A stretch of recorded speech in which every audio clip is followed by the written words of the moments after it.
প্রিয় বন্ধুরা, নমো অধ্যায়ের পেজ থেকে আপনাদের সবাইকে জানাচ্ছি আন্তরিক শুভেচ্ছা।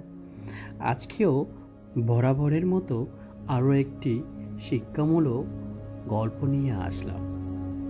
একবার গৌতম বুদ্ধ বৌদ্ধ ধর্ম প্রচারের জন্য গ্রাম থেকে গ্রাম, শহর থেকে শহর নিজের শিষ্যদের নিয়ে ঘুরছিলেন।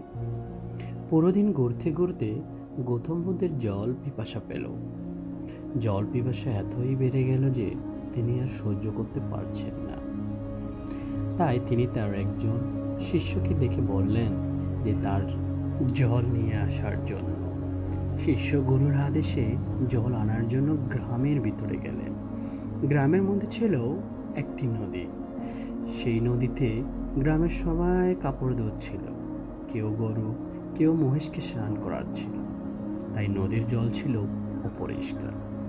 তাই শিষ্য চিন্তা করলো, এই জল তো অপরিষ্কার, তার গুরুদেবের জন্য এই অপরিষ্কার জল সে নিয়ে যাবে কি করে। তাই শিষ্য জল না নিয়ে খালি হাতে চলে গেল। গৌতম বুদ্ধ যখন শিষ্যকে খালি হাতে আসতে দেখলেন, তখন খালি হাতে আসার কারণ জিজ্ঞেস করলেন। তখন শিষ্য পুরো কাহিনী বললেন। এদিকে গুরুদেবের পিপাসাতে গলা শুকিয়ে যাচ্ছে। গৌতম বুদ্ধ তখন আরেকজন শিষ্যকে জল নিয়ে আসার জন্য বললেন। সেই শিষ্য একটি মাটির পাত্রে পরিষ্কার জল নিয়ে আসে।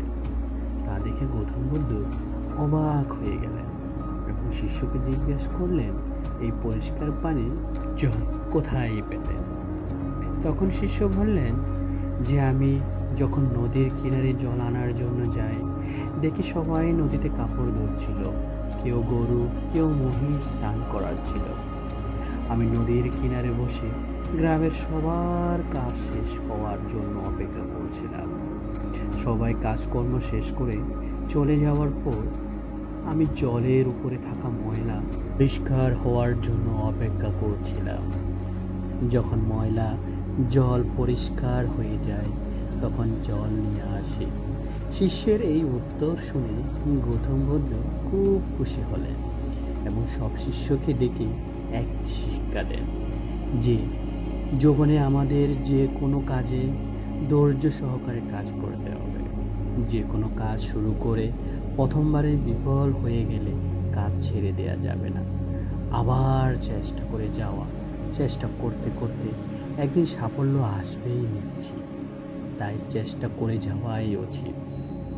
ধন্যবাদ সবাইকে।